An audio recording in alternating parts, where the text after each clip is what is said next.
Hello and welcome back to Jazzonomics. Today's episode focuses on fashion, jazz and prison.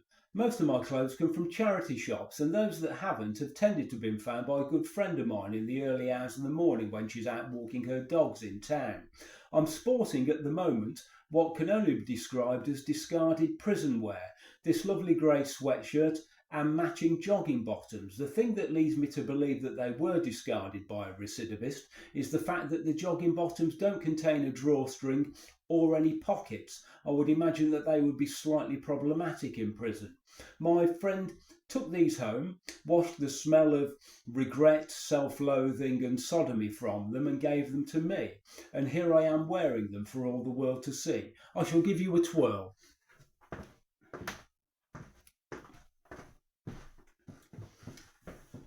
Calm yourselves. It's probably easier to list the jazz musicians who haven't been in trouble with the law. I'm going to focus on one musician in particular today who seems to have spent an awful lot of time in prison, mainly for drug-related offences and at least one incident of armed robbery, but we've all done it, haven't we?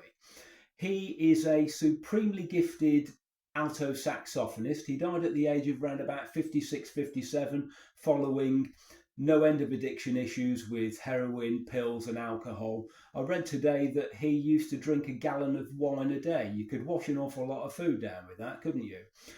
He is most closely associated with the West Coast sound, and he is Art Pepper. I'm going to focus on one of his albums, and probably his most famous and celebrated album, and it is this one. It is Art Pepper Meets the Rhythm Section.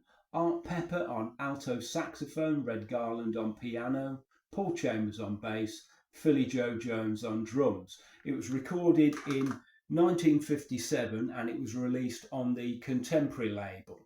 It is a great album. Although it's called Art Pepper Meets the Rhythm Section, we're not inundated with bass solos and drum solos. It's very much an ensemble piece. It's swinging, it's bluesy, it's melodic, it's accessible, it's brilliantly recorded.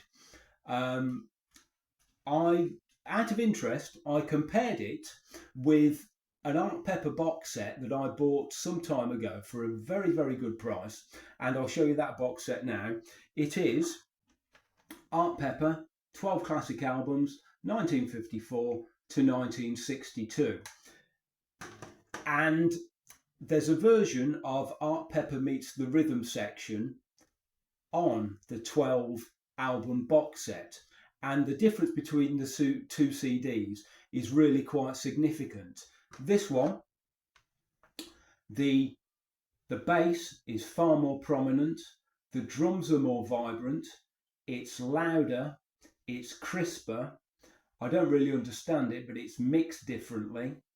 Whereas the sound on this 12 CD box set of that particular album is quite thin, and the bottom end is severely lacking, although the sound is perfectly good. In fact, it is pretty good.